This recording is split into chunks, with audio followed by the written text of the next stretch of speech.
네, 어느 정도 그 행사장 정리가 된 것 같아서 오늘 초청 강연을 시작하도록 하겠습니다. 안녕하세요. 경주형 세계시민교육 초청 강연 사업 주관하고 있는 경영학부 이영찬 교수입니다. 반갑습니다. 네. 네, 벌써 저희 그 경주형 세계시민교육 초청 강연이 올해 6회차로 접어들었습니다. 지난 7월부터 매월 셋째 주 화요일 날 오후 3시부터 5시까지 진행을 하고 있고요. 오늘은 12월 초청 강연이 되겠습니다. 이 초청 강연은 내년에도 예정이 되어 있고요. 내년에는 조금 그 날짜를 바꿔서 전반부, 후반부 이렇게 해가지고 초청 강연을 진행할 계획으로 있습니다. 그거는 경주시랑 좀 협의를 해서 다시 조금 세팅이 되면 여러 채널을 통해서 안내를 드리도록 그렇게 하겠습니다. 오늘 경주형 세계시민교육 초청 강연을 해주시는 연사님에 대한 간략한 소개 말씀을 드리고 연단에 연사님 모시도록 하겠습니다. 오늘 그 경주형 세계시민교육 초청 강연 초청 연사님은 정우탁 현재 글로벌 파트너십 포 에듀케이션이라고 하는 국제기구입니다. 고등교육 기구에서 시니어 어드바이저 역할을 지금 맡고 계시고요. 간단한 학력을 소개를 드리면 서강대학교 정치외교학과를 졸업을 하시고 동대학원에서 국제기구로 석사 박사 학위를 받으셨습니다. 그리고 1982년도에 여러분이 잘 알고 계시는 유네스코 한국위원회에 입사를 하셔서 쭉 유네스코와 관련된 한국위원회에서 이제 여러 가지 역할들을 해 오셨습니다. 그러던 차에 2012년에 이제 제4대 유네스코 아시아 태평양 국제이해교육원장을 맡으셔서 2019년까지 제4대, 5대 유네스코 아시아 태평양 국제이해교육원장을 역임을 하셨습니다. 현재는 좀 전에 말씀드린 대로 그 국제기구인 글로벌 파트너십 포 에듀케이션 시니어 어드바이저 뿐만이 아니고 경희대, 서강대 개원 교수를 맡고 계시고 또 국제개발민간협의회죠. KCOC 전문위원을 맡고 계십니다. 그리고 인천시 교육청의 동아시아 교육 국제교육원 또 자문위원을 맡고 계십니다. 여러 가지 이제 유네스코에서 활동하신 경험을 바탕으로 해서 다양한 이 교육 분야에 관련된 다양한 활동들을 하고 계시는 분입니다. 오늘 아마 제가 이제 강연 자료를 사전에 조금 받았는데 굉장히 방대한 자료 그리고 또 경주와 좀 연계될 수 있는 그런 내용들을 많이 준비를 하셔서 굉장히 뜻깊은 그런 강연 시간이 되지 않을까라고 생각을 합니다. 자, 그러면 오늘 초청 강연자이신 정우탁 원장님 큰 박수로 모시겠습니다. 네, 원장님 강연 때는 마스크. 오늘 여러분 뵙게 돼서 너무 기쁘고요. 아침 서울에서 와서 서울 소식 몰랐는데 눈이 펑펑 내리고 있다고 그럽니다. 예, 제가 지난주에 필리핀 마닐라 따가이따이 갔다 왔는데 필리핀 분 소원이 서울 가서 눈 한번 보는 거라고 그러는데 우리는 눈이 수시로 내리니까 막 귀한 줄 모르고 있는데 또 눈이 안 내린 나라에서는 한번 와보고 싶은 게 꿈이라고 합니다. 오늘 주제는 우리 이영찬 교수님이 주셨습니다. 경주 다시 세계를 만나다. 이 제목 이렇게 잡고 나니까 너무 멋있는 것 같지 않나요? 예. 그래서 제목 때문에 내용이 결정된 것 같습니다. 이 제목을 생각하면서 목차 그리고 내용을 만들어 나갔습니다. 그래서 제목이 굉장히 중요하다는 생각이 들고요. 길게 소개해 주셨습니다만은 저는 지금 현재 서강대 초빙 교수, 경희대 개원 교수 그리고 이제 과거에는 유네스코에서 오랫동안 있어가지고 유네스코 아태교육원 원장 6년 하고 그때 했던 제 업적 중에 하나가 세계 시민교육을 글로벌 아젠다 SDG 4.7에 넣었던 그런 일이 있었습니다. 그리고 지금은 금년부터 글로벌 파트너십 포 에듀케이션 시니어 어드바이저인데 그건 제가 하려고 한 게 아니고 어느 날 연락이 와가지고 좀 맡아달라 해서 하게 됐는데요. 저도 사실은 처음 국제기구 전공임에도 불구하고 글로벌 파트너십 포 에듀케이션이 뭔지를 몰랐는데 8월 달에 맞고 쭉 살펴보니까 새로운 굉장히 중요한 국제기구입니다. 여러분 꼭 한번 휴대폰으로 뭐 지금도 나중에 GPE 찾아보시면 지난 20년간 모금액이 한 15조, 그러니까는 유네스코는 명성은 높은데 돈이 없고 GPE는 안 알려졌는데 돈은 많고 뭐 이런 기구입니다. 오늘 제가 여러분들하고 갈래대로 연속으로 하라고 해서 한 1시간 20분, 1시간 반 동안 쉬는 시간 없이 연속으로 하고 질문 받고 끝내도록 하겠습니다. 목차는 이렇습니다. 옛날 그 우리 통일신라 시대 경주 스라벌이 국제 도시였다. 이걸 다시 한번 리마인드를 하고요. 우리가 오랫동안 조선 시대 500년 지나오면서 너무 이렇게 폐쇄적으로 살다 보니까 우리가 글로벌 국가였다, 글로벌 이런 도시였다는 걸 까먹고 있었는데 경주 때는 그렇지 않았습니다. 그걸 한번 과거를 보고, 그리고 지금 오늘날 경주는 어떤지 잠깐 살펴보고, 그리고 제가 이야기하려고 하는 건 미래 경주입니다. 글로벌 시티로서의 경주. 그런데 글로벌 시티로서의 경주가 되려고 하면 기본적으로 필요한 것은 세계 시민성, 여기에 살고 있는 분들이 세계 시민성을 가져야 되고, 그런 세계 시민성을 가지려고 하면 제가 보건대 그 세계 시민 속에는 여러 가지가 있습니다만 딱 뭐 올 시간도 많지 않고 하니까 딱 하나만 잡아서 문화 다양성, 문화 상대주의 이 얘기에 집중을 하고 경주가 다시 세계를 만나는 방법에 대해서 제가 제 나름대로, 그러니까 저는 뭐 정책 전문가도 아니고 제 나름대로 몇 가지 제안을 담아왔습니다. 국제도시 스라벌, 막연히 여러분 알고 계셨겠죠, 그죠? 뭐 들어서 지금 한반도에서 좀 이렇게 외지다고 느껴지는 경주가 옛날 삼국 시대 때 혹은 통일 신라 시대 때 뭐 글로벌했다. 그 당시 글로벌이라는 게 지금하고는 좀 개념이 다르겠죠, 그죠? 남미라든지 북미 혹은 아프리카는 조금 역사에서 좀 벗어나 있었을 거고요. 유럽하고 아시아의 주역으로서 활동하고 있다는 겁니다. 제가 경주하고 인연이 뭐가 있는가 다시 한번 생각을 해보니까요. 1988년부터 1997년까지 유네스코가 실크로드 프로젝트를 했습니다. 아마 여기 기억하시는 분 거의 없을 텐데요. 그때 돈을 누가 댔는가 하면 일본의 NHK가 돈을 댔습니다. 그 당시 80년대는 일본이 세계 거의 뭐 미국 다음에 부유하다고 그래가지고 뭐 아주 그 여유가 있을 때입니다. 그래서 일본 NHK가 돈을 대고 NHK 탐사단이 같이 따라가면서 녹화를 하고 이 프로젝트를 시작했습니다. 육상 루트는 아시죠? 천산북로, 천산남로, 그리고 하나 해양 루트를 하나 넣어가지고 세계를 끌고 갔는데요. 제가 여기 조금 인볼브가 됐습니다. 제가 유네스코 한국인에 들어간 게 1982년이었는데 90년이 한 8년, 9년쯤 지난 다음에 이 프로젝트 할 때 제가 여기 경주에 직접 왔고요. 배는 부산에 도착을 해서 차를 타고 경주에 와가지고 경주 그 당시에 그 도쿄 호텔인가 거기서 국제 세미나를 했었습니다. 그때도 좀 날씨가 추웠던 것 같아요. 그러니까 이 날짜를 한번 보시면요. 지금 루트가 총 4개네요, 그죠? 4개, 5개인데 그 중에 두 번째 보시면 메리타임 루트, 베니스에서부터 오사카까지. 그러니까는 그 당시 이태리 베니스에서 출항을 해가지고 터키 이스탄불 거쳐가지고 사실 그 다음은 육로죠, 그죠?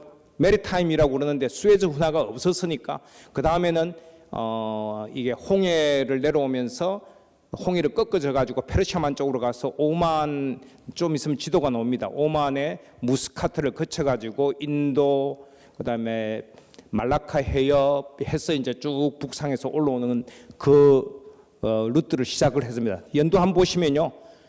1990년 10월 13일 날 출항해가지고 배 출항은 베니스에서부터는 안 했습니다. 이게 홍해부터 시작을 해가지고 91년 3월 여기 근데 거의 5달 150일간 배를 타고 항해를 했고요. 거의 마지막이 이제 신라 다음에 오사카, 나라, 교토였습니다. 근데 이제 이때 제가 기억나는 거는 무슨 문제가 있었는가 하면 한국을 빼려고 그랬거든요. 그러니까 중국 강조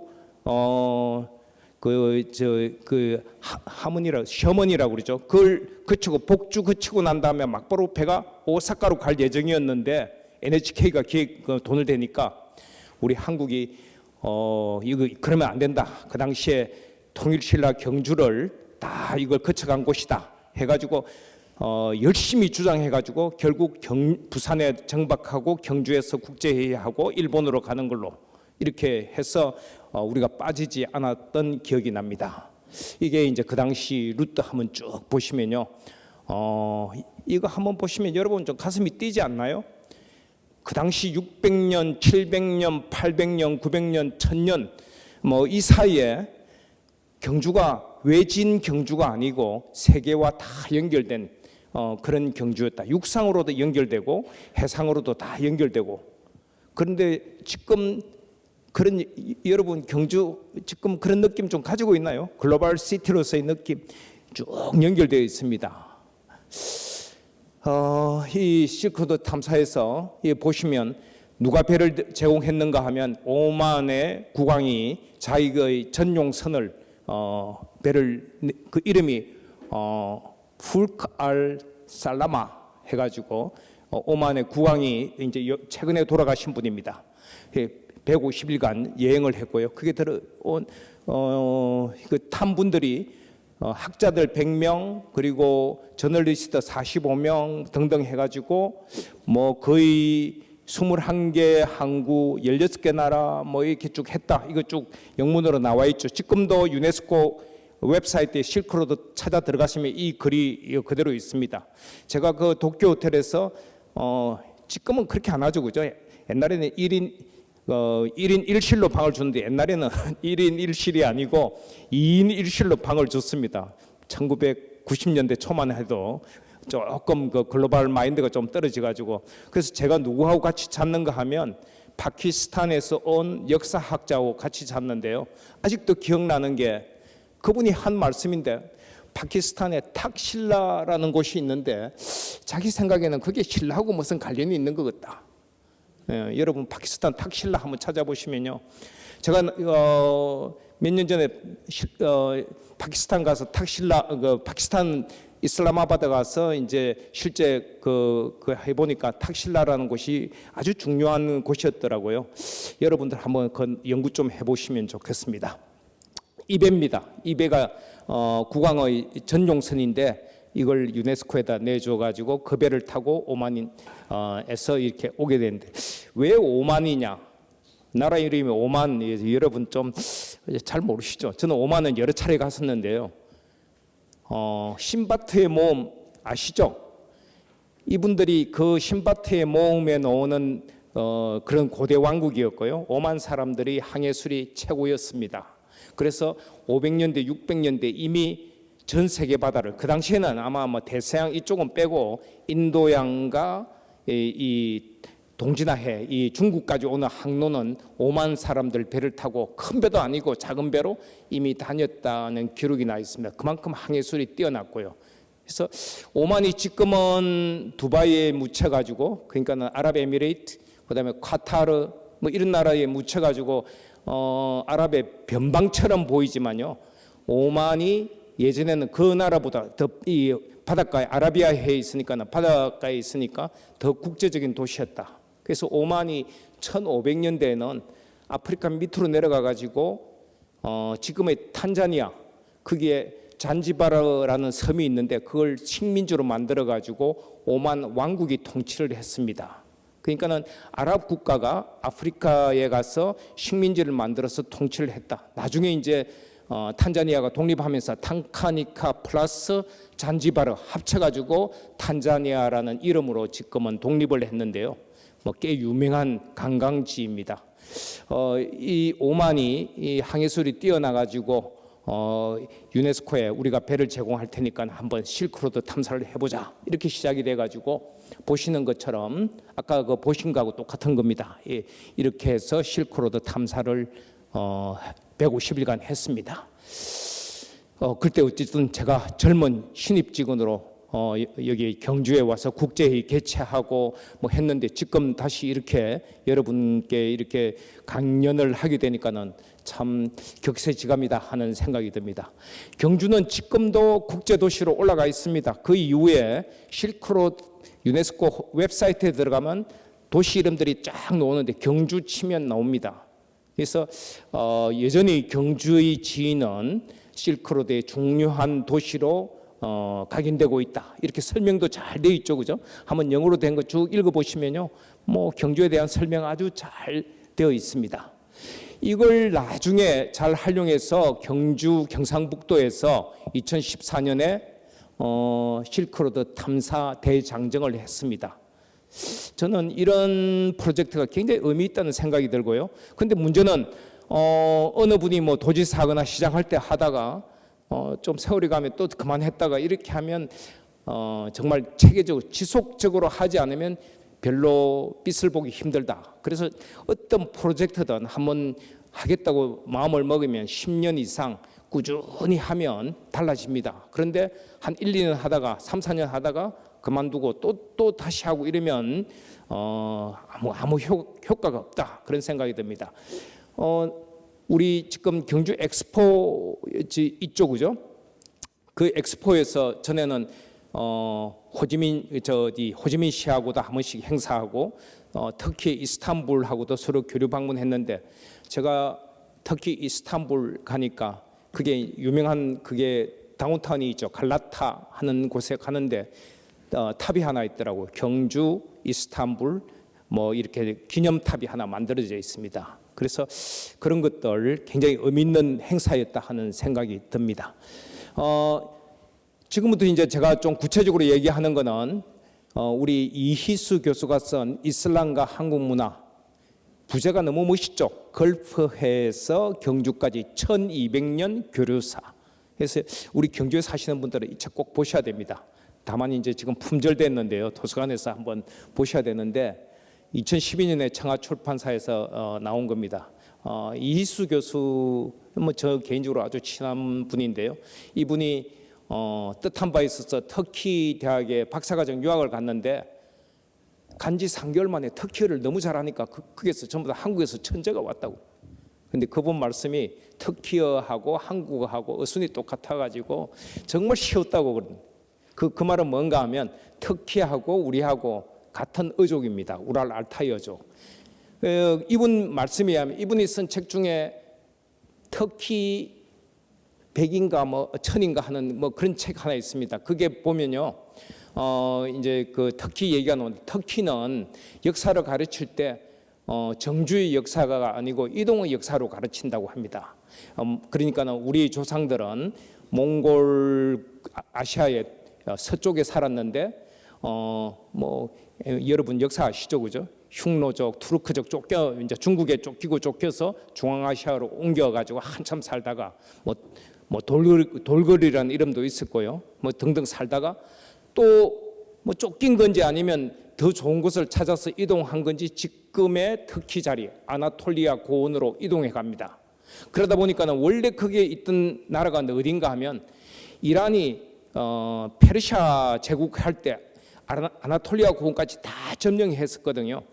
이란이 축소되고 그 자리로 터키가 투르크족이 들어가면서 지금의 아나톨리아 고원의 자리를 잡고 한때는 엄청난 땅을 가졌죠, 그죠? 터키가 가장 강성했을 때 오스만 제국이라고 할 때는 뭐 그 땅이 지금의 유럽의 동유럽도 다 포함할 정도로 큰 땅을 가졌습니다. 그러니까 터키의 역사는 서술할 때 우리는 아시아의 그 몽골 고원 서쪽에 살다가 중앙아시아에 살다가 언제 이쪽으로 옮겨왔다는 게 쫙 서술이 되죠.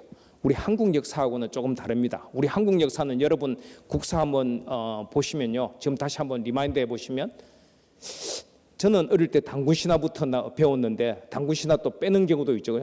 뭐 하늘에서 태백산에 내려와서 그냥 하늘에서 내려온 것처럼 돼 있죠, 그죠? 당군이 이제 나라를 만들어서 또 한참 있다가 이제 고조선이죠, 그죠? 고조선, 그다음에 삼국시대, 통일신라, 고려, 조선, 그다음에 이제 우리 대한민국까지 거의 이 한반도 영토 페니슐라를 벗어난 적이 없습니다. 뭐 물론 이제 만주도 좀 포함하지만은, 그러니까 우리는 거의 정착의 역사를 배우는데, 저는 전 세계가 그런 줄 알았는데 특기사 얘기를 딱 듣고는 굉장히 많은 그러니까 이 세상에는 이동의 역사로 가르치는 나라들도 상당히 있다. 이게 굉장히 중요한 우리 사고를 바꾸는 겁니다. 터키는 어쨌든 정주의 역사가 아니고 이동과 이산의 역사로서 역사를 서술하고 있습니다. 그 이슬람 터키를 포함해서 페르시아 제국, 대식국이라고 그러죠. 사라센, 그 지금의 사우디아라비아와의 교류사를 이 이희수 교수가 정리한 책입니다. 그에 따르면 이희수 교수가 이란에 가서 막 페르시아 고서적을 뒤져보니까 쿠시나메라는 그런 이제 그 책에서 7세기 중엽에 페르시아 왕자 이름도 다 나와 있죠. 압틴이 신라에 와가지고 신라 공주, 좀 발음하면 저 이름이 잘 안 되죠. 프라랑, 아마 하랑 비슷하지 않나 하는 그런 생각이 드는데요. 결혼해 자식을 낳고 다시 페르시아로 돌아갔다는 놀라운 사실입니다. 그 시대에 이까지 멀리 와가지고 결혼해서 다시 갔다. 그런 이제 얘기들이 다 실려 있습니다. 해초 아시죠, 그죠? 왕호천축국전.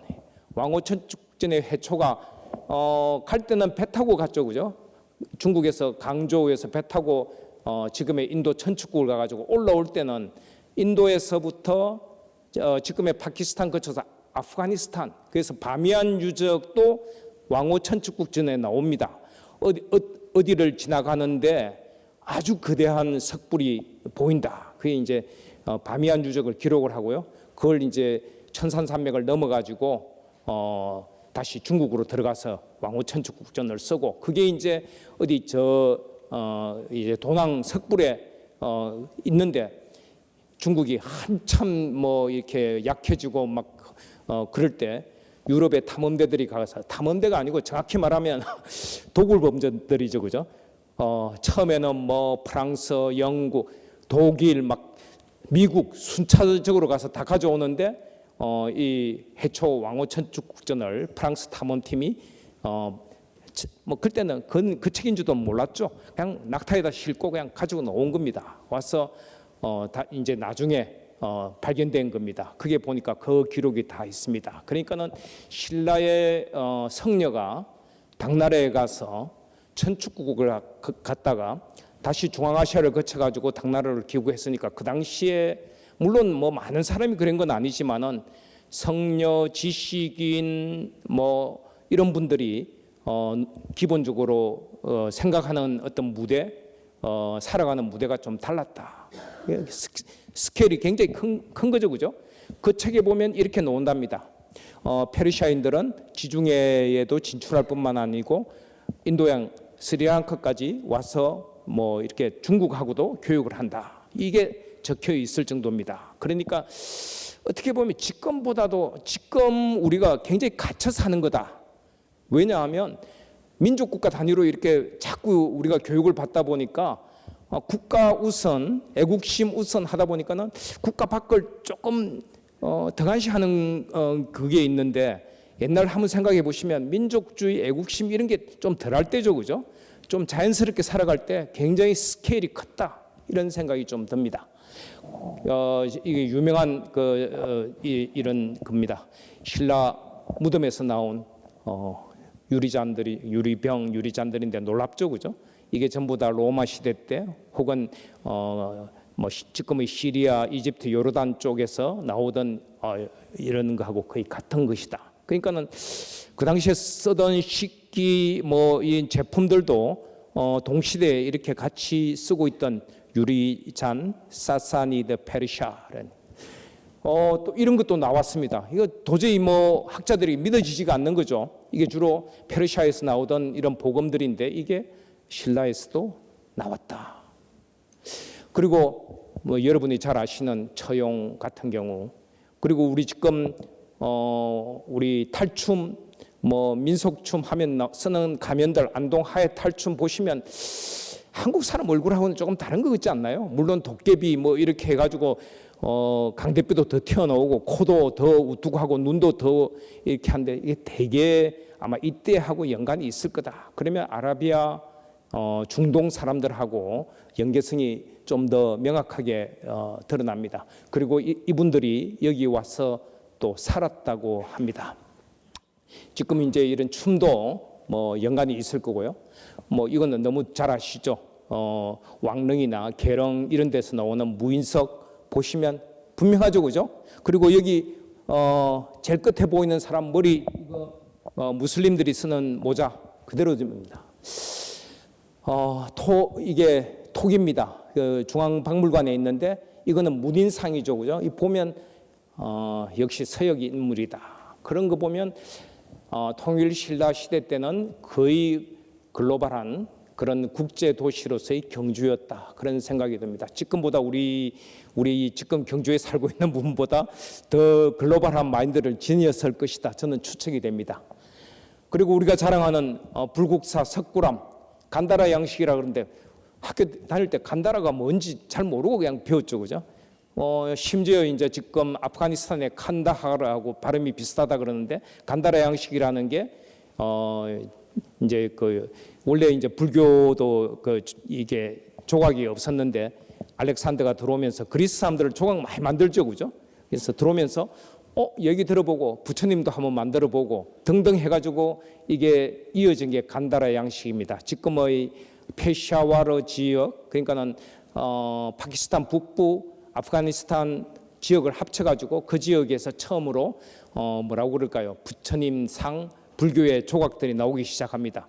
그게 이제 바미안 유적으로 크게 이제 석불로 나타나고요. 중국으로 들어가서 중국 불상 그다음에 이게 넘어오면서 정말 간다라 양식의 최고의 그 걸작이라는 불국사 석굴암. 이건 정말 전 세계적으로 미적 감각으로는 거의 완성도가 제일 높다 이런 정도인데 이걸 보면 그 당시 통일 신라 시대 때 불교는 중국 우리 정도만 우리가 생각하는데 천축국을 넘어서 이미 그리스 조각 간다라 양식까지 다 이어진 그런 시대였다는 걸 알 수가 있습니다. 그리고 또 우리 경주에서 자랑하는 신라 건간은 스키타이 하고도 좀 유사하다고 그래요. 스키타이라는 게 지금의 불가리아 그다음에 카스피의 연안에 있던 유목 민족인데 거기서 이런 금으로 만든 관이 나오고 여러 가지 장식들이 나오니까 유목 민족의 어떤 혈통이다. 그래서 대개 신라의 선조들은 아마 이 유럽 그러니까 이 아시아의 북쪽 스텝 지역에서 유목민으로 지내다가 뭐 몽골 고원을 통해서 만주로 해서 내려와서 살게 된 게 이게 지금의 이 지역이다. 그래서 어떤 유목민족의 그 피가 흐르는 그런 지금 문화입니다. 이걸 보고 있으면 신라의 어떤 정체성, 세계적인 연계성 보면 정말 대단하다, 상상을 초월한다 하는 생각이 듭니다. 반면에 그리고 이거 이제 우리가 이제 들어온 것만 제가 말씀드리는데 이분들이 그냥 여기만 머물렀는가 하면 뭐 중국으로도 많이 갔죠. 불교를 배우기 위해서 또 인도로도 뭐 많이 가고 동남아로도 나갔는데 제가 얼마 전에 일본 교토 가서 아라시야마 한자가 좀 독특하죠. 풍산 저 위에 산자가 하나 더 있는데 이게 아라시야마 야마 제가 좀 잘못 쓴 것 같습니다. 산자 아라시야마에 가면 유명한 이 다리가 있는데 이 지역을 처음에 이 뭐라고 할까요? 댐을 그러니까는 이게 그 홍수 조절을 위해서 댐을 만들고 땅을 농사 지을 수 있는 땅을 개척한 사람이 신라 도래인 하타시다. 이 진나라 진자를 썼는데 설이 분분합니다만은 유홍준 선생님이 쓴 나의 문화유산 답사기 보시면 그분도 열심히 연구해서 신라 도래인 하타시가 이걸 만들었다. 꼭 한번 아라시야마 한번 가보시기 바랍니다. 일본으로 많이들 건너가서 일본이 새로운 어떤 문화 도약하는데 큰 영향을 미친 게 바로 우리 신라의 조상들이었다. 이렇게 글로벌한 경주가 오늘날은 지금 어떤지 한번 간단히 한번 살펴보고자 합니다. 유네스코 세계문화유산으로는 3개나 지정되어 있습니다. 제일 먼저 1995년 석굴암과 불국사, 이때 지정할 땐 제가 유네스코 파리 본부에 근무할 때이기 때문에 그 순간을 기억하는데요. 한국 최초의 세계문화유산 지정입니다. 엄청 기뻤죠, 그죠? 그러고 나서 5년 후에 불국사 이쪽은 빼고 석굴암은 빼고 경주시를 역사 유적지구로 가끔 이렇게 지정합니다. 교토, 나라 이러면 역사 유적지구로 크게 지정을 하고, 그리고 2010년에 마지막에 안동에 있는 하회마을하고 경주에 있는 양동마을하고 합쳐가지고 역사마을로 지정을 합니다. 이렇게 해서 지금 경주에는 세계문화유산이 3개나 있고요. 이 때문에 유네스코에서 방문을 하면 사무총, 제가 기억에도 마쪼우라 사무총장, 이리나 보코바 사무총장 늘 한국 오면 경주는 들렀었습니다. 그 마지막 그때 왔다 갔던 게 양동마을 가서 우리 종가댁에서 크게 대접받았던 기억이 납니다. 이런 유네스코 세계문화유산 도시고 보시는 것처럼 이거 대단한 유적입니다. 그리고 여러분도 잘 아시겠지만 성건동에 가면 고리엔 마을이 사실 규모가 제법 됩니다. 안산에 우리 외국인들 많이 들어와서 살고 그게 고리엔 마을도 있고요. 또 강주에 전라남도 강주에도 고리엔 마을이 있고요. 또 조선족들이 주로 모이는 마을도 있고 한데 어떤 연유인지 경주시 성건동에 고리엔 마을이 조성되어서 소련, 러시아 이런 음식도 먹을 수 있는 그런 곳으로 이제 경주는 제가 이제 홈페이지 찾아보니까요, 이 경북 23개 지자체 중에서 외국인이 최다입니다. 놀랄 정도죠, 그죠? 어떻게 경주가 최다일까? 제가 제 친구가 이 경주 인근에서 농사를 짓는데 좀 크게 짓는데 얘기 들어보니까 외국인 노동자가 없으면 농사가 안 된다고 그러더라고요. 그만큼 많이 의존한다고. 25만 명, 지금 이 25만 명, 20만 명 이거 유지하는 게 굉장히 중요하죠, 그죠? 외국인이 17,000, 그러니까는 인구의 4.7%인데요. OECD에서는 인구 5% 내에 외국인, 총 인구 5% 정도를 넘어가면 외국인이 5% 이상 되면 그 나라, 그 지역을 다문화 국가, 다문화 사회로, 그럼 경주는 거의 다문화 사회에 접어들었다 이렇게 보시면 됩니다. 그래서 이제 경주시에서는 외국인 근로자 지원센터도 만들었고요.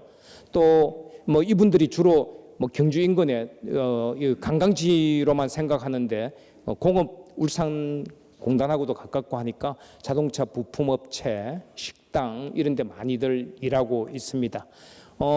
저 밑에 웹사이트는 제가 들어가기 해서 여러분 나중에 한번 들어가 보시면 이 데이터들을 다 보실 수 있습니다. 예, 이게 이제 경주, 오늘날의 경주인데 제가 일본 교토를 그 다음으로 가져왔습니다. 저도 일본 교토를 여러 차례 가보고 나라도 가보고 했는데 거의 역사적으로 좀 비슷한 어떤 배경을 가지고 있는데 일본 교토 하면 전 세계적으로 널리 알려지고 엄청난 관광객이 오고 프레스티지를 따지면 글로벌한 걸로는 교토가 경주를 능가합니다. 왜 그렇게 됐을까? 물론 이제 교토가 오랫동안 일본의 수도 역할을 했기 때문에 그럴 수도 있고요. 또 그런 면에서는 나라하고 한번 비교를 해도 제가 보건대 조금은 우리 경주가 아쉽다. 그래서 제 생각에는 적어도 교토 정도, 한국의 교토를 넘어서는 수준까지는 가야 되겠다. 그런 생각이 듭니다.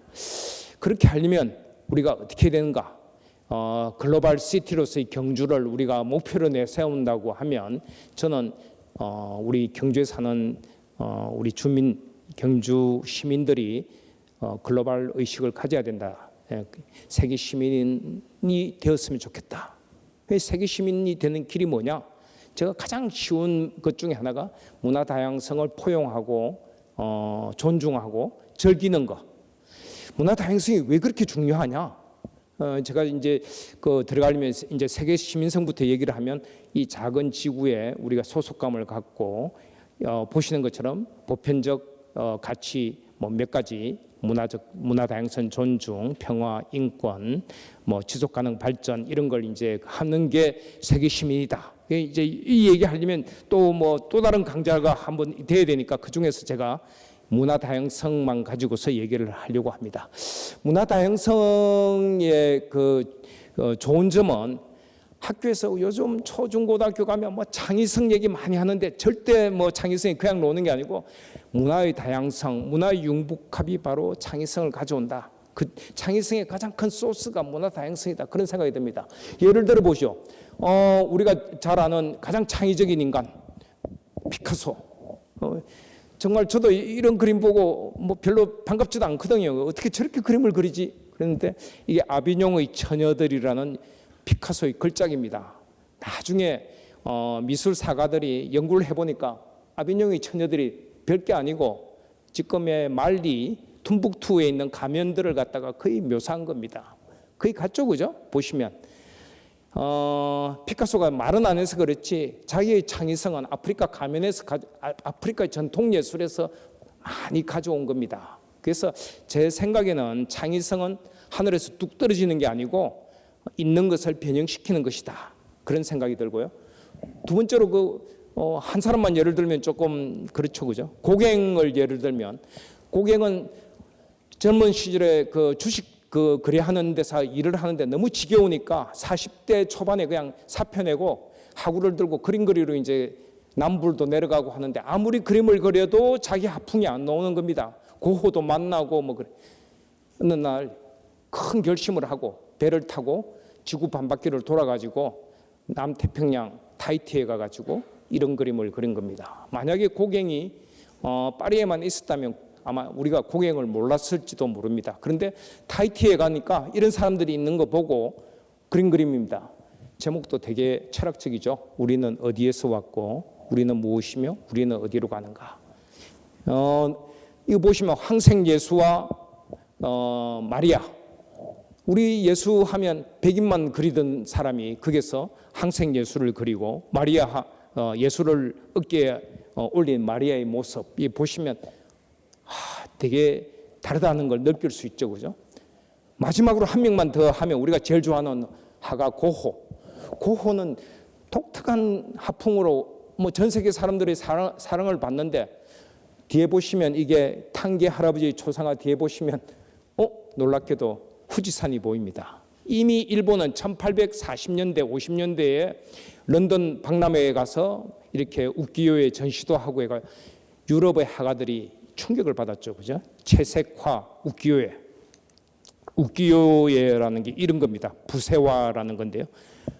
후지산을 둔 그 파도치는 모습을 이렇게 아주 가장되게 그린 그림입니다. 이게 이제 뭐 이 그림 보면 좀 어디 비슷한 거 많죠. 하투 그림입니다, 그죠? 예.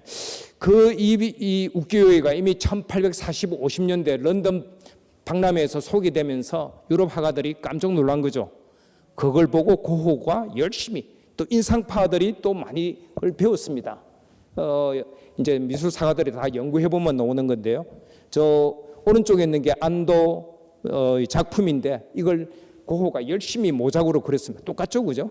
예, 이렇게 모사를 하고 자기 하풍을 만들어낸 겁니다. 그래서 창의성은 이렇게 다양한 문화 속에서 뭔가 더 배우고 융합하고 하는 게 창의성이다. 그런 의미에서 문화 다양성이라는 게 주는 이점이 엄청 큰 겁니다. 일본에 지금 세계적으로 가장 유명한 건축가가 안도 다다오죠, 그죠? 예, 물의 교회. 어디 홋카이도에 있다는데 저 아직 못 가봤는데 꼭 한번 가보고 싶은데요. 교회를 이렇게 만들었습니다. 우리나라에 그렇게 많은 교회가 있다는데 이 작품 하나 따라가기 힘들죠, 그죠? 예. 그 다음에 1년 후에 만드는 게 삐세이 교회입니다. 놀랍지 않나요, 그죠? 교회 삐스의 교회. 그리고 나서 한참 후에 불교 사원을 지어달라고 하니까 우리 불국사 같은 사원을 만드는 게 아니고 이런 사원을 만들었습니다. 멀리서 보면 부처의 얼굴이 두상이 보이고 절은 안으로 들어가고 그 안이 지금 불교 사원입니다. 이게 창의성이라는 생각이 듭니다. 그래서 늘 똑같은 거 만드는 거 그거 말고 좀 다른 식으로 만들어야 된다. 예, 이런 생각이 들고요. 그렇다고 해서 일본만 그런 창의적인 사람이 있는 게 아니고 우리 한국에도 대단한 창의 작가가 있죠. 백남준. 우리가 보는 TV를 예술 작품으로 만들 줄 알았던 겁니다. 예, 유럽에는 가면 이런 돌집들 보면 부럽죠, 그죠? 오랫동안 남아 있고 너무 멋있게 만들었고 클래식하죠, 그죠? 그런데 유럽에서도 어느 날 비틀기 시작했습니다. 춤추는 건물을 만드는 거예요. 이게 이제 히트를 치면서 아랍의 두바이에서 이런 건물을 만들겠다고 그랬고 이미 서울에 여러분 강남역 가면 이런 건물 있습니다. 우리도 벌써 본 따서 춤추는 건물을 우리도 만들고 있습니다. 건축이 미치는 영향이 크죠, 그죠? 네덜란드 저도 못 가본 곳인데요. 로테르담에 저런 아파트가 하나 나왔습니다. 꼭 비행기 경락구 같은 아파트인데요. 그 안에는 파사드로 해가지고 예술 작품을 띄울 수 있고요. 안에는 시장이고 바깥은 오피스텔 아파트입니다. 그래서 우리는 늘 아파트 하면 네모 반듯하게 올려야 되는 걸로 생각하는데 경락구 같은 것도 만들 수 있다. 발상의 전환, 생각의 전환이 좀 필요하다. 그런 생각이 듭니다. 예, 오스트리아의 또 젊은 부부가 이런 건물도 만들었네요. 참 독특한 건물이라는 생각이 들고요. 어쨌든 문화와 문화가 만나면 잘 만났을 때는 문화 접변이 잘 되면 이런 페라낙한 문화가 나타납니다. 중국인 노동자들이 동남아로 가서 동남아 여성들하고 결혼해가지고 페라나칸이라는 새로운 문화를 만들어낸 겁니다. 지금 싱가포르, 말레이시아, 인도네시아 가면 만나볼 수 있는 전 세계 그 전에는 없었던 새로운 문화가 탄생을 한 겁니다. 그래서 저는 이런 다른 문화, 다른 인종, 다른 국적이 만나면 좋은 결과를 만들어낼 수 있다. 그런 생각이 듭니다. 페라나칸 문화고요. 창의성뿐만 아니고 문화 다양성이 비즈니스도 되고 또 도시 재생에도 도움이 된다. 이게 메츠라는 도시인데 인구도 얼마 안 되는데 한 10몇만 되는 모양이에요. 이 뽕피드 센터 분관을 만든 다음에는 관광객만 48만 명, 50만 명이 몰려왔답니다. 그러니까 건축 하나가 엄청난 사람들을 끌어들이죠. 저는 우리 이 경주도 아마 이런 건축하려면 조금 돈을 들여야 되겠죠, 그죠? 그래서 뭔가 랜드마크 건물들, 예술적인 건물들이 있어야 된다. 그런 생각이 듭니다. 좀 가보고 싶지 않나요? 이거 사진 보면서 꼭 한번 가보고 싶다는 마음이 좀 들거든요. 여러분들 정말 지역을 바꾼 건축으로는 이걸 빼놓을 수가 없죠. 시드니 오페라 하우스. 저도 처음 시드니 갔을 때 공항 내리자마자 제일 먼저 달려간 데가 시드니 오페라 하우스입니다. 아마 오스트레일리아 가면서 이게 안 들리는 분은 없죠, 그죠?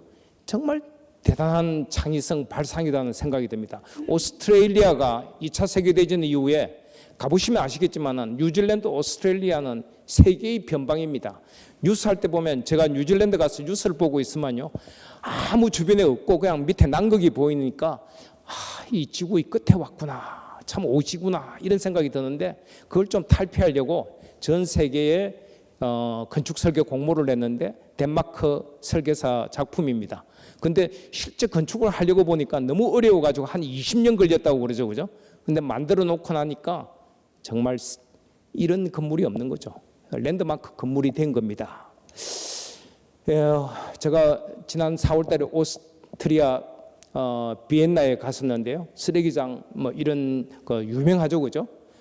우리나라에도 어쨌든 좀 생각을 바꿔보자 해서 DDP 동대문 운동장을 없애고 이런 건물 뭐죠 이게 우주선이 좀 내려와 있는 것 같은 걸 하나 갖다 놓았습니다. 저는 이런 것들이 큰 의식의 변화를 준다 하는 생각이 듭니다.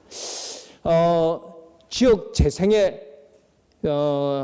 이게 문화 다양성이 큰 역할을 한 게 문화예술이 역할을 한 게 일본 유후인입니다. 가보셨나요? 한국 관광객 제일 많이 가는 곳 중에 하나죠. 규슈의 유후인. 완전히 노인네들만 남고 쇠락한 마을인데 어느 날 이래서는 안 되겠다. 지역 주민들이 단결하고 뭐 재생해보자. 이렇게 해서 머리를 맞대고 젊은이들을 끌어들이고 젊은이들이 와서 문화 예술 이런 걸 해서 일본 마을이 완전히 변한 겁니다. 별거 없습니다. 올라가는 작은 길 양옆에 뭐 아기자기한 문화 예술 이런 걸 할 수 있는 그런 사람들이 모이니까 이 지역이 세계적인 관광지가 된 겁니다. 한국 관광객, 중국 관광객으로 뭐 발디딜 틈이 없죠, 그죠? 또 이런 것도 있습니다. 노인만 남아 있는 섬 쓰레기 천국 나오시마를 누군가가 한번 바꿔보자. 그래서 이제 그 사학가가 아마 자기 고향이었던 것 때문에 쿠사마 야요이를 초청 작품을 거기다가 한번 두자. 그래서 지금은 전 세계에서 몰려 들어오는 겁니다. 나오시마 이거죠, 그죠? 예, 호박인데 야요이 작가의 호박입니다. 이거 보려고 전 세계에서 몰려듭니다. 너무 좀 특이하죠. 우리 아무리 생각해도 이런 거 만들기 좀 힘들겠죠. 그래서 제가 야요이 그 넷플릭스 다큐멘터리를 봤는데요. 이분이 정신착란이랍니다. 지금도 정신병원에 있는데 조금 가대망상증도 있고요. 그러니까 나오는 작품이 좀 보통 사람하고는 좀 다르다 이런 생각이 듭니다. 꼭 한번 보시기 바랍니다. 시간도 77분밖에 안 되고요. 쿠사마 야요이 무한의 세계. 그래서 예술가 문화인들이 얼마나 지역 재생에 도움이 되는지 그런 생각이 듭니다. 꼭 문화인 예술인만 지역 재생에 도움이 되는 게 아니고 일본의 맛제리를 보면 우리나라 지역 축제하고는 좀 다르죠, 그죠? 도쿄나 오사카에 나갔던 그 지역 주민들이 그 지역 작은 마을에 맛제리 할 때는 다 돌아와 가지고 이걸 가마를 메고 한답니다. 자발적이고 뭐 이게 정말 중요한 것 같아요. 그래서 경주에서 만약에 지역 축제를 하면 경주시에서 다 준비를 하면 아무도 그냥 지역 주민들은 보기만 보죠, 그죠? 그런 축제 말고 경주에 있는 분들이 다 참가해가지고 1년 내내 준비하죠. 뭐 이런 것들이 중요하다 그런 생각이 듭니다. 그래서 똑같은 축제지만은 일본 맛쓰리하고 우리 지역 축제하고 이런 점에서 보면 남녀노소 다 참여하고 있습니다. 구마모토에 가면 아직도 낡은 전차가 있고요. 저 깜짝 놀랐는데 전차의 그 정류장에 보니까 울산정이라고 되어 있습니다. 그래서 가토 기요마사가 임진왜란 때 울산성에 있다가 한 몇 개월 동안 엄청 고생했죠, 그죠? 그래서 돌아가면서 울산에 있는 사람들 엄청 많이 끌고 갔습니다. 그분들이 머문 곳이 울산정입니다. 그래서 그런 비극적인 스토리를 가지고 있는 곳인데요. 거기 가면 아직도 저 전차가 다 다니고 있습니다. 저는 경주역에 내려서 여기까지 들어오려면 택시 말고는 방법이 없어서 그 버스 타면 한 50분 걸리고 땅 파면 아마 유물이 많이 나와서 안 되니까 아마 신경주역에서 이 경주 시내를 도는 이런 뭐라고 그럴까요? 노면 전차, 전철 이런 거 트램 이런 거 깔면 훨씬 관광에 도움되지 않을까 그런 생각을 해봅니다. 한번 우리 주민들도 같이 한번 고민해 보시고요. 어쨌든 일본은 다 주고 가는 그 기차도 폐선하지 않고 단선이라도 이렇게 해서 뭔가 관광으로 쓰고 있다 뭐 이런 생각이 듭니다. 이런 기차로는 뭐 여러분 알프스 가시면 마테오른이든 뭐 융프라우든 올라갈 때 꼭 등산 열차 타고 올라가죠.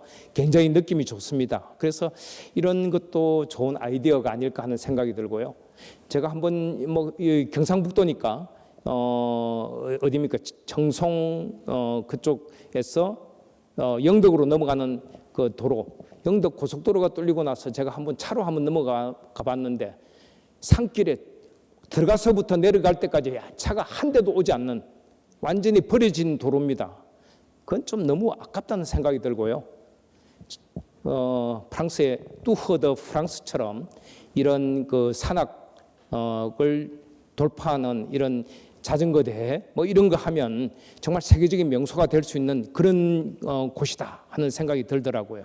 그래서 우리가 좀 더 생각만 하면 얼마든지 곳곳에 뭔가 바꿀 수 있는 뭐가 있다 하는 생각. 왜 힘들게 저렇게 그 알프스 산이나 피레네 산맥을 올라가는 가장 인기 있는 코스가 뚜허드 프랑스에서 가장 인기 있는 코스가 이 바로 산악 올라가는 겁니다. 힘들고 고통스럽고 이거 중계하는 거 제일 많이 보거든요. 그래서 우리나라가 산이 많은 산지지 않습니까? 이런 데서 사실 자전거 이런 뚜허드 코리아, 뚜허드 경주 이런 거 하면 저는 충분히 대박이 날 수 있다 하는 생각이 듭니다. 그래서 불리한 여건을 활용하는 그런 발상도 좋다 하는 생각이 듭니다. 제가 지난주 일주일 동안 필리핀 따가이따이에서 열린 회의에 참가했는데요. 필리핀 가면 필리핀 문화만 있을 것 같지만은 필리핀 유명하죠, 그죠? 인트라무로스 유네스코 세계문화유산입니다. 스페인 문화 유적이 있고요. 따가이따이라는 데가 이런 곳입니다. 되게 멋있죠, 그죠?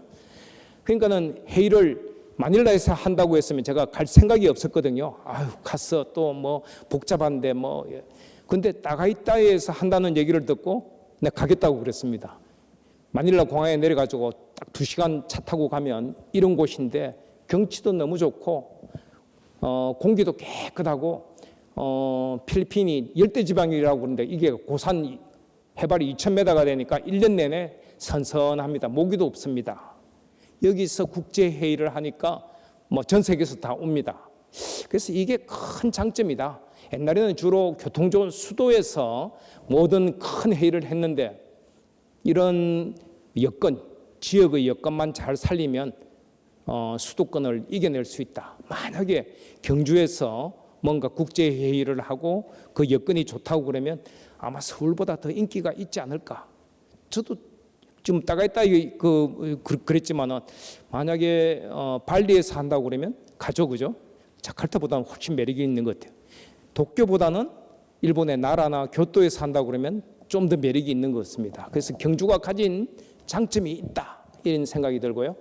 호텔들이 그런 이미 그 컨벤션 호텔로서 많이 그러니까 엄청 많이들 국제 회의를 개최하고 그러고 있습니다. 꼭 한번 따가이따이 한번 가보시기 바랍니다. 마닐라에 돌아와가지고 딱 하루 머물면서 제가 우버 그랩이죠, 그죠? 우버는 미국이고 동남아시아는 그랩이 다 장악을 했는데요. 이 젊은 여자분이 이제 우버는 서양식으로 하는데 이 그랩을 만드는 말레이시아 이 여자분은 동남아시아가 오토바이, 자전거 뭐 이런 것까지 다 넣어가지고 그래서 필리핀 하면 사실 좀 위험해서 제가 택시 어떻게 타나 했는데 요즘은 그랩 다 깔고 프리페이드 카드 넣고 하면 한번 눌리면 돈도 안 내고 그냥 돈은 카드로 나중에 지불하니까 신분 다 밝혀지고 드라이버 이름 해서 안심하고 돌아다닐 수 있게 된 겁니다. 세상 정말 많이 바뀐 거죠, 그죠? 이런 어떤 그 현지 여건을 잘 활용해서 그랩이 우버를 물리친 겁니다. 예, 또 문화 다양성, 문화 요소로 비즈니스 성공한 사람 얘기를 하면 에베레스트 얘기 안 할 수 없겠습니다. 혹시 에베레스트 가보셨어요? 저 애용하는 인도 네팔 음식점인데 동대문에 있는데요. 제가 영업 사원은 아니고 제가 워낙 좋아해서 한 달에 한 번 정도는 가는데 이렇습니다. 저 옆에 있는 사람이 사장 구룽씨인데 한국말은 저보다 더 잘합니다. 1995년에 네팔 항공 직원으로 딱 왔는데 그때 찾아보니까는 인도 네팔 음식점이 거의 없으니까 이거 한번 하면 되겠다 해서 저한테만 살짝 이야기해 준 겁니다. 인도 항공사 송금이 돈을 수금해가지고 돈 다 받은 다음에 6개월마다 보내주는데 그 돈 좀 빼가지고 500만 원 렌트비 해가지고 처음 동대문 그 뒤에다가 허름한 곳에다가 가게를 열었는데요. 한 3개월 동안은 손님이 없어서 엄청 이제 막 걱정이죠, 그죠? 잘못하면 돈 횡령인데 3개월 이후부터 입소문을 타고 오기 시작해서 대박을 터뜨린 겁니다. 그래서 그 돈 다 갖고 뭐 그다음에 아예 항공사 사직하고 한국에 95년부터 살면서 지금 체인점이 8군데인가 9군데 하남 스타필드, 동탄 무슨 백화점 그리고 블랙야크 카트만두 대리점 네팔 한국 무역회사까지 열었습니다. 그래서 아마 한국에 살고 있는 네팔 사람 중에 가장 성공한 비즈니스맨이다. 그러니까 음식 하나 가지고 그 카레, 그 라시 이런 음식 하나 가지고 완전히 대박을 터뜨린 겁니다. 이런 비즈니스맨도 있다는 생각이 들고요. 일본 가면 되게 온천 여행 많이 하죠. 노템부로. 근데 보기보다 엄청 비쌉니다. 최하 한 3, 40만 원 줘야 될 거고요. 괜찮은 데 들어가면 50만 원에서 100만 원까지 냅니다. 별거 아니거든요. 온천 하나 하고 이런 다다미 방에 그냥 깔아놓은 거 하고 고급 가이세키 요리. 근데 우리나라는 거의 다 사라졌죠, 그죠? 한식, 옛날에 여가는 있었는데 밥 주고 하는 다 사라지고 우린 다 생 호텔로만 다니라 됐는데 경주에 아직도 라궁 호텔이 있나요? 한국 음식 주고 한국 집에서 자고 굉장히 비싸게 받을 필요가 있다. 일본 사례를 한번 보면서 적어도 50만 원에서 100만 원을 받는 특색 있는 그런 시장도 우리가 만들 필요가 있다는 생각이 듭니다. 외국인들한테 가장 인기 있는 한국 프로그램을 알아보니까 템플스테이래. 근데 템플스테이 가격이 5만 원, 뭐 10만 원이. 저 좀 너무 억울하다는 생각이 드는데 이렇게 아름다운 경치를 보고 5만 원, 10만 원 내고 가면 안 되죠, 그죠? 50만 원, 100만 원짜리 템플스테이를 만들어야 됩니다. 그래서 우리 동국대학이 또 조계종하고 관련이 있으니까 그런 건 차별화해야죠, 그죠? 대개 템플스테이가 한 방에 여러 명 자고 같이 밥 먹고 하는데 저는 꼭 그런 생각은 바꿔도 독방에 최고급 음식으로 해가지고 50만 원, 100만 원 받는 템플스테이도 만들 필요가 있다 하는 생각이 듭니다. 전에는 한옥이 막 불편하다고 그랬는데 이제 지금 한옥이 인기죠, 그죠? 서울에 가면 한옥, 레스토랑 한옥, 베스킨 라빈스 뭐 인기고요. 심지어 은평구에 신도시 개발하면서 한옥 촌도 만드는데 굉장히 비쌉니다. 비싸서 들어가기 힘든데 우리 경주에 아마 이런 얘기하면 되게 싫어할 것 같은데요. 옛날 뭐 한옥은 낡았고 아파트 빨리 만들어서 하는데 되게 보기 싫죠, 그죠? 경주에 내려가지고 아파트 보러 온 건 아닌데 다시 한번 생각해 보면 충분히 한옥으로 고급 아파트 혹은 고층 아파트도 만들 수 있다. 뭐 그런 생각이 듭니다. 어쨌든 경주가 고민해야 될 지점들이 많고요. 옷도 한복은 되게 불편하다고 그랬는데 요즘 이제 한복 인기가 꽤 늘어가고 있습니다. 이제 고궁 뭐 이 돌 때는 다 한복 입죠. 황리단길 가도 다 한복들 많이 입고 이런 걸 이제 볼 수가 있는데 뭔가 이제 우리 끝에서 뭔가 가능성을 봅니다. 그래도 잘 안 되는 것 중에 하나가 이런 서커스입니다. 저도 어릴 때 서커스를 봤지만은 되게 가난한 아주 안 된 좀 동춘 서커스 하면 되게 좀 눈물이 나오려고 하는 건데요. 캐나다의 이 태양의 서커스는 한번 들어가서 보려고 하면 20만 원, 40만 원, 50만 원씩 받습니다. 발레에다가 오페라에다가 스토리를 넣어가지고 최첨단 과학기술까지 넣어서 저는 동춘 서커스가 지금 안산에 있다고 들었는데요. 이거 좀 생각만 바꾸면 완전히 바뀔 수 있다. 경주에 정말 최고급 서커스 지금 뭐 우리 엑스포 공연장도 쓰고 있지만은 그런 최고급 걸 하면서 얼마든지 끌 수 있는 건 있다. 이거는 이 뭐라고 할까요? 이런 문화예술 기획 비즈니스 마인드만 있으면 바꿀 수 있는 겁니다. 제가 파리에서도 한 몇 년 살았는데요. 가장 다른 점이 벼룩시장입니다. 저희 집 앞이 방부에 살았는데 한 3대 이제 벼룩시장. 하루 종일 토요일 하루 종일 가도 끝이 없어요. 하루 종일 돌아다니도 다 보기 힘들 만큼 많은 벼룩시장인데 정말 이거 보고 있으면 좀 한심하죠. 쓰레기통에 버려야 될 걸 갖다가 다 가지고 나와서 파는 겁니다. 근데 다시 생각해 보면 내가 쓰레기통에 버릴 게 딴 사람은 컬렉션이 된다. 그리고 이 지구를 구하는 길이기도 하고요.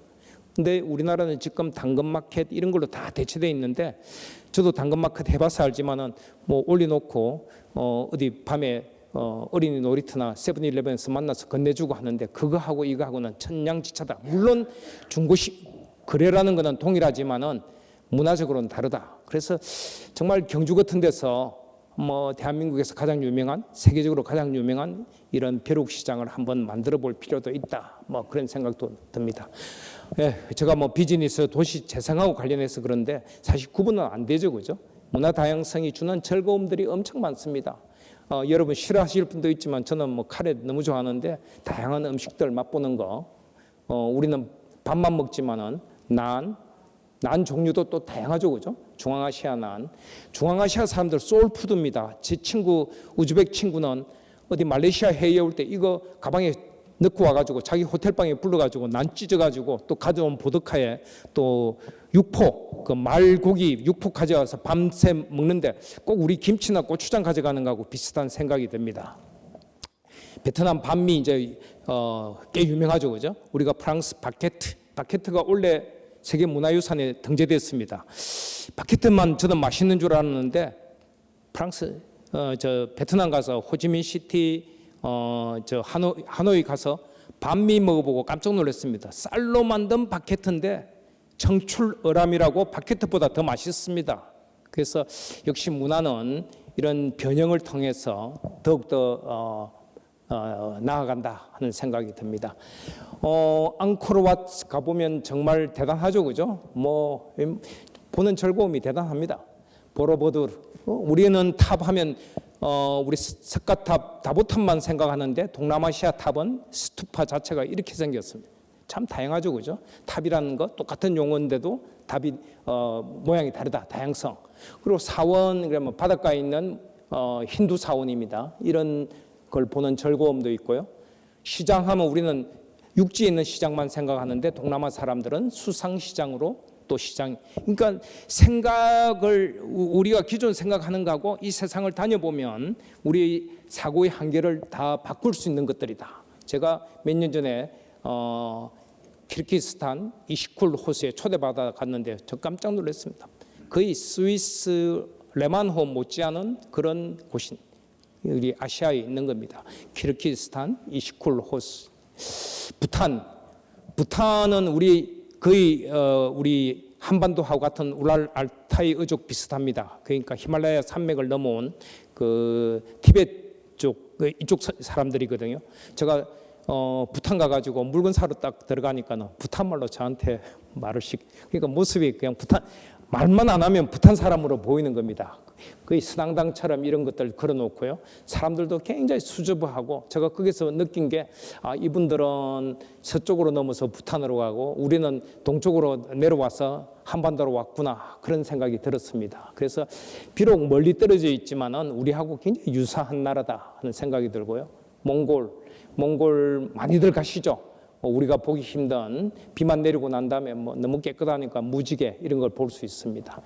문화 다양성이 가장 높은 수준에 있는 높은 수준이라기보다는 가장 문화 다양성이 많은 미국 맨하탄이죠, 그죠? 제가 9월달에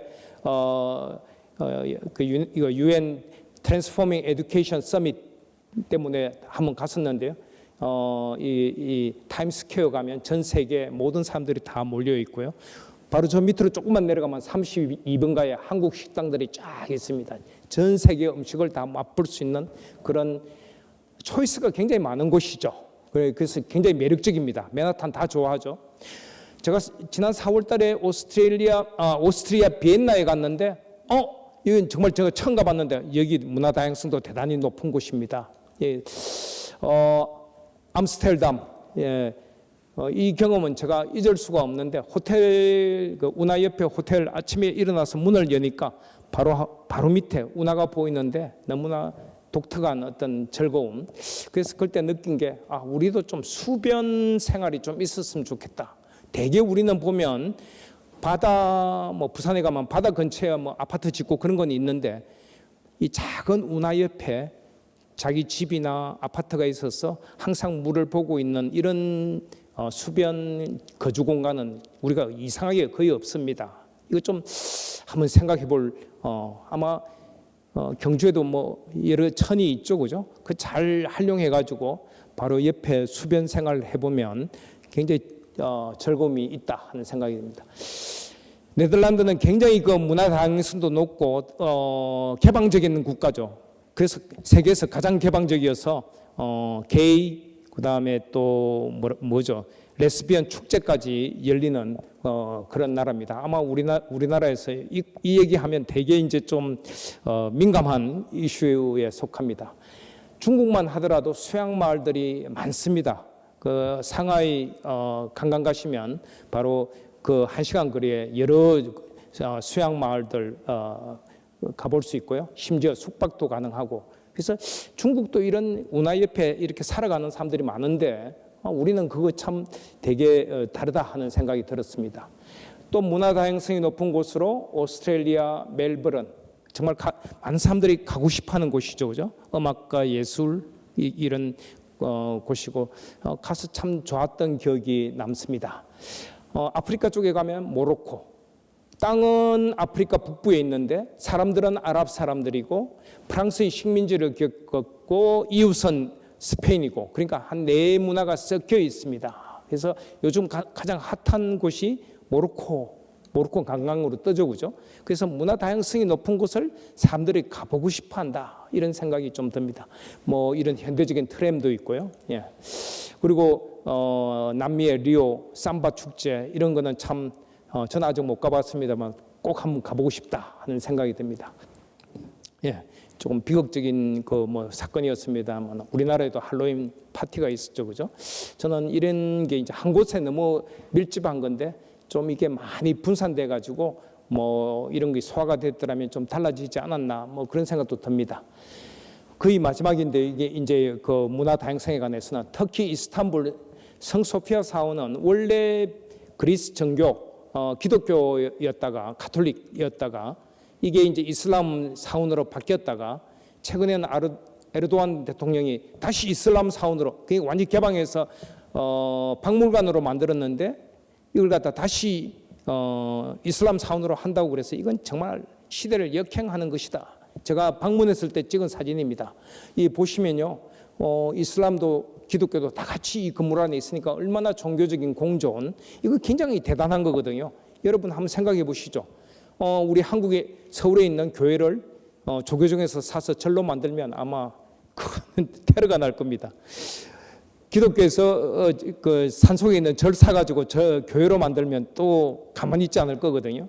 그런데 여기는 가톨릭 그리스 정교 건물을 이슬람으로 바꿨다가 뭐 이런 거 공존이 가능한 종교적 공존의 상징이다, 그런 생각이 듭니다. 예, 문화 다양성의 뭐 좋은 점은 뭐 말씀을 드렸습니다. 끝에 있는 살고 싶은 곳이다. 그렇지 않나요, 여러분? 늘 김치와 고추장하고 밥만 먹는 거 하고 오늘 짜장면도 먹었다가 스시도 먹었다가 스파게티도 먹고 다양한 스택이 있는 거 하고 어디가 살기가 좋을까요? 한번 생각해 보시면. 예, 이런 문화 다양성의 사회를 만들려고 하면 기본적으로 문화 상대주의를 가져야 됩니다. 뭐 복잡한 게 아니고요. 자민족 중심주의, 애국심, 우리 문화가 최고야. 이거 그다음에 문화 사대주의. 뭐 미국 문화, 중국 문화가 최고야. 그것도 아니고 모든 문화에 나름대로 뭐 서로가 좀 인정해주고 존중해주는 문화 상대주의가 필요하다. 레비 스트로스에서 출발해서 지금 현재 뭐 이게 최선은 아니지만은 차선으로 받아들여지고 있습니다. 유네스코에서는 2005년에 문화 다양성 협약까지 채택을 했습니다. 예, 끝으로 경주 다시 세계와 어떻게 만날 것인가, 제 아이디어 몇 가지입니다. 서울과는 다른 경주를 만들어야 된다. 대개 지방 혁신 도시가 실패한 게 서울에 그냥 붕어빵들을 만들어 놓은 겁니다. 제가 대구 혁신 도시 안심에 가 보니까요, 아파트하고 뭐 이런 건물도 만들어 놓은 게 서울하고 똑같아요. 그럼 누가 그게 살고 싶겠냐? 원래 오리지널로 가는 게 낫지. 그 완전히 다른 곳을 만들었어야 되는데 그걸 못 한 겁니다. 경주는 유네스코 세계문화유산 도시고 또 지속가능 발전 목표, 세계시민교육, 생태전환교육 이런 걸 잘 활용해가지고 다른 곳을 만들 수 있다, 그런 생각이 듭니다. 최근에 보니까는 국내 여행사 중에 착한 여행에서 경주 채부자 스테이, 뭐 고택에서의 하룻밤 이런 것도 굉장히 독특한 아이디어다 하는 생각이 들고요. 저런 정자간 우리 한복 이거 입을 일도 없는데 이런 데 오면 뭔가 그런 걸로 한번 생활해보는 건 너무 좋지 않을까요? 제가 이 정자간이 너무 마음에 들어가지고 제가 어릴 때 우리 할아버지 쓰고 있어가지고 물어봤더만 요즘 정자간 제대로 만드는 거는 1,000만 원입니다.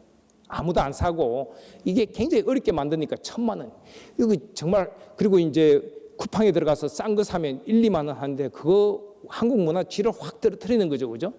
그런 의미에서 정말 괜찮은 수준의 우리 전통 문화를 조금 이렇게 즐겨볼 수 있는 곳이 있었으면 좋겠다. 그러기에는 경주가 최적이 아닐까 하는 생각이 들고요. 내년부터는 고향 납세를 한다고 그러니까 이게 경주에 좀 도움은 되겠다. 그런 생각은 듭니다. 일본에서 이미 시작을 했고요.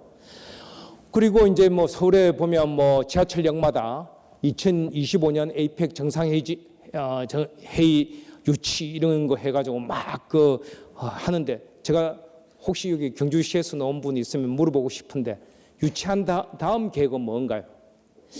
유치 하나는 단발성이죠, 그죠? 다음 계획이 있어야 될 것 같아요. 그러니까 월드컵 유치하고 난 다음에 뭐 아니면 올림픽 하고 난 다음에 경기장 다 하면 부담이 너무 크죠. 평창 올림픽도 그랬고 그 다음 계획이 있어야 된다. 그래서 저는 유치하고 난 다음에 뭔가 아이디어를 가지고 결의안을 내고 해서 좀 영양가 있는 도움이 되는 뭔가를 만들면 좋겠다. 예를 들면 에이펙 교육재단은 지금 싱가포르에 있습니다. 에이펙 문화재단 여기가 경주니까 문화적인 요즘은 펀드가 유행이거든요. 그래서 컬처럴 펀드 이런 걸 하나 만드는 건 어떨까? 그 다음에 유네스코 교육강 문화기구처럼 아시아 태평양 교육강 문화기구를 하나 만드는 건 어떨까? 뭐 그런 생각을 제가 문득 해봤습니다.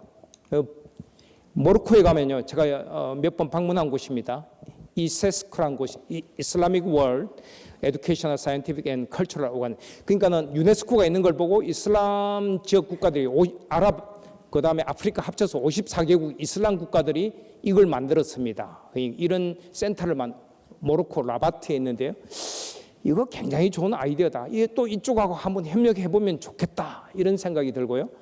동남아시아에는 시메오 동남아 교육 장관 기구 해가지고 자기들끼리 또 그 밑에 산하에 30 몇 개의 센터를 두고 있습니다. 이것도 굉장히 중요한 거거든요. 그래서 이런 동남아 혹은 이슬람 이런 아이디어를 경주에서 한번 좀 잘 살펴보면 어떨까 하는 생각이 듭니다.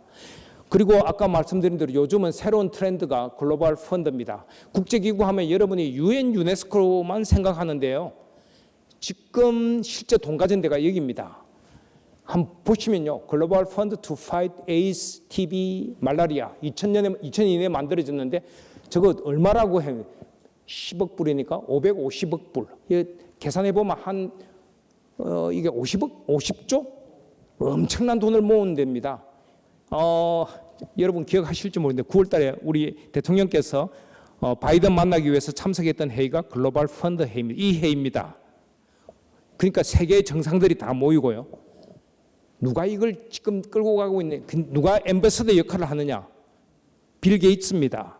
빌 게이츠가 은퇴한 다음에 자기하고 아무 상관도 없죠. 이 정말 결핵이라든지 말라리아, 에이즈는 이 지구상에서 좀 해야 되겠다 해서 앞장서서 자기 이해관계도 없는데 돌아다니면서 한국에 와서 빌 게이츠가 청와대 가서 대통령 만났죠, 그죠? 만나면 무슨 얘기하는 그냥 악수하고 끝나는 게 아니고 한국이 선진국이니까 글로벌 펀드에 돈을 내라 그러면 우리도 마지못해 돈을 냅니다. 이번에 우리 대통령께서 1억 불 낸다고 그래서 제가 한번 찾아보니까 1억 불이면 1000억인데요. 와, 엄청 낸다 그랬는데 여러분 한번 글로벌 펀드 찾아보시면요. 일본이 6배 내면 6억 불을 냅니다. 6천억을 내고요. 플래시 약속을 했고요. 미국이 우리보다 한 60배 많이 낼 겁니다. 그러니까는 6조 정도.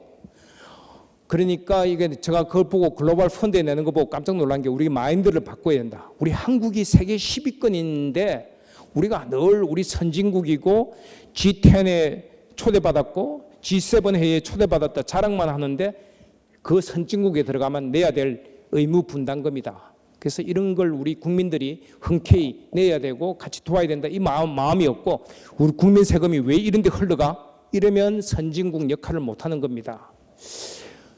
그 밑에 있는 거 글로벌 얼라이언스 포 백신 앤 이뮤나이즈 약자로 가비라고 그러고요. 그 밑에 있는 게 콜리션 세피라고 그러는데 여기가 유명한 코백스 한 곳이 코백스 아세요?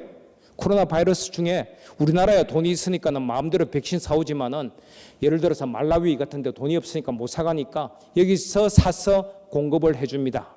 그게 코백스입니다. 그 펀드가 WHO가 아니고 이게 가비하고 세피입니다. 그러니까 요즘은 국제기구보다 우리가 아는 전통적인 국제기구보다 글로벌 펀드가 더 중요한 거죠. 그린 클라이밋 펀드 이거 우리 송도에 있습니다. 최근에 콥 27 회의에서 결정한 거죠. 로스 앤 데미지 펀드라고 이게 이제 곧 설립될 겁니다. 근데 어디에 누가 어떻게 설립한다는 아무 아이디어도 없는데 한국 정부도 전혀 관심 없죠, 그죠? 저는 경주시 같은 데서 우리가 유치해서 이거 한번 키워보겠다 이런 마인드가 있어야 된다 하는 생각이 들고요. 제가 지금 일하고 있는 글로벌 파트너십 포 에듀케이션 GPE입니다. 여기는 지난 20년간 15조 모금해가지고 전 세계에 공급 개발 원조를 하고 있습니다. 제가 9월달에 유엔 회의에 가니까 설립이 런칭이 된 게 바로 이겁니다. International Financial Facility for Education. 이걸 이제 막 설립한다고 ADB에서 뭐 등등 해가 나왔는데 정말 이거 어디에 설립할지 아무도 모르죠, 그죠? 지금 로케이션 이런 거.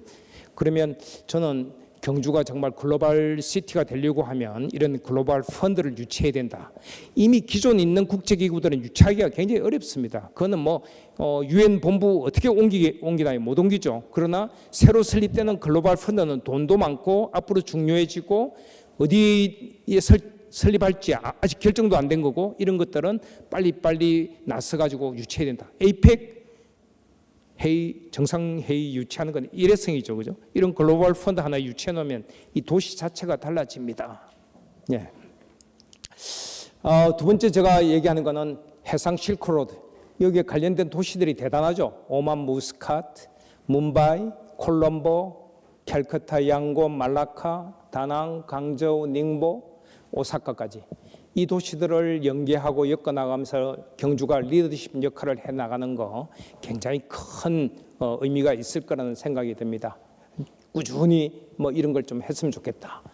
제가 오만 무스카트 갔을 때 찍은 사진인데요. 앞에 있는 배들이 옛날에 이 인도양을 다 누볐던 전통적인 배들이고요. 그 뒤에 흐릿하게 보이는 저 배가 바로 국왕의 배인데 실크로드 탐사 때 국왕이 제공했던 배입니다. 제가 저걸 보고 찍었는데 반밖에 안 나왔습니다. 예. 그 다음에 이제 제가 말씀드릴 수 있는 게 글로벌 캠퍼스 같은 뭐 대학이 있어야만이 도시는 사니까요. 그런데 인천 같은 경우는 인천 글로벌 캠퍼스라고 그래서 해외 대학들을 많이 유치를 했는데 5개가 유치가 됐죠, 그죠? 경주 같은 경우는 대학 유치도 뭐 하면 좋겠지만은 학과 같은 게 굉장히 중요하다는 생각이 듭니다. 여기 나와 있는 학과들은 굉장히 경주하고 전문성이 있는 거거든요.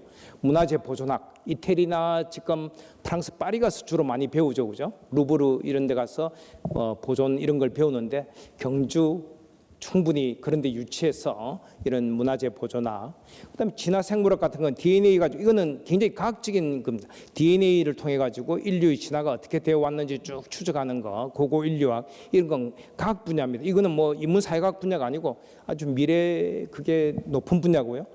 그다음에 이제 역사도 아까 말씀드렸지만은 정주의 역사가 아니고 이주의 역사, 이산의 역사를 통해서 배우는 새로운 역사, 그리고 요즘 빅 히스토리, 빅뱅부터 쭉 지구의 탄생, 그리고 오는 이런 빅 히스토리 이런 쪽들 공부할 수 있는 거, 세계 시민 철학, 사상, 교육 이런 걸 할 수 있는 그런 학과, 그런 학교들이 있으면 좋겠다. 그런 생각을 해봅니다. 세계 시민 사상 철학 이거는 앞으로 이제 지금 계속 이제 뭐 씨를 뿌려서 앞으로 계속 커 나갈 거니까 누군가 더 많이 연구하고 거의 마지막 제안인데요. 지금 세계 시민 교육 학교에서도 한다 뭐 이렇게 합니다만은 사실 중요한 게 평생 교육 차원입니다. 지역 공동체 평생교육 오늘 같이 이렇게 다들 모여가지고 같이 고민하는 거 이게 지역 발전에는 큰 도움이 된다 하는 생각이 들고요. 특히 이게 이제 학습 동아리로 가면 질적으로 달라지죠, 그죠? 자발적인 참여, 민주적인 의사소통, 지속성 뭐 이런 게 그 지역을 바꿉니다. 그 지역 주민의 오너십은 평생교육을 통해서 특히 학습 동아리를 통해서 바뀌는데요. 잘 사는 나라들이 성공한 그게 평생교육 학습 동아리입니다.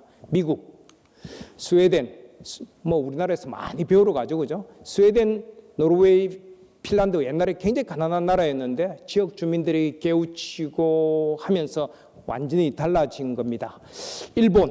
일본은 제가 가본 나라들 중에서 가장 뭐라고 할까요? 평균적으로 수준이 비슷한, 그러니까 어떻게 보면 중국은 사회주의 국가인데 빈부격차가 너무 심하다고 그러면 일본은 자본주의 국가인데 가장 균질한 사회다. 제가 일본 저 오지 시만토 우리나라 정선 아리랑 같은 곳까지 가봤는데 갖출 건 다 갖추고 있는, 그래서 일본이 가진 강점은 이런 공민관을 통해서 이런 스터디 그룹을 잘 운영하고 늘 공부하는 이런 것들이 오늘날 일본을 만들었다 하는 생각이 듭니다. 세계 시민교육을 넘어서 이런 평생교육을 넘어서 지금 유엔에서 얘기하는 SDG 지속가능 발전 교육으로까지 나아가면 너무 좋겠다 하는 생각이 듭니다. 지금 17가지 이걸 스터디 하다 보면 모든 영역을 다 커버합니다. 기후변화, 기후위기, 육상생태계, 해양생태계, 평화, 빈곤, 기아, 교육, 성평등 문제, 물, 에너지, 지속가능한 생산과 소비, 모든 걸 다 커버하기 때문에 사실 평생교육의 무궁무진한 컨텐츠가 되는 겁니다. 그래서 저는 경주에서 이런 평생교육 차원에서 세계시민교육, 지속가능 발전교육 이런 걸 계속 했으면 좋겠다 하는 생각이 듭니다. 아마 앞으로 교육의 컨텐츠의 가장 중요한 두 가지 키워드는 서스테이너빌리티하고 글로벌 시티즌십이 될 것이다. 저는 그렇게 생각을 합니다. 참고 도서 말씀을 드리고요. 이것으로 제 강의를 마무리하도록 하겠습니다. 감사합니다.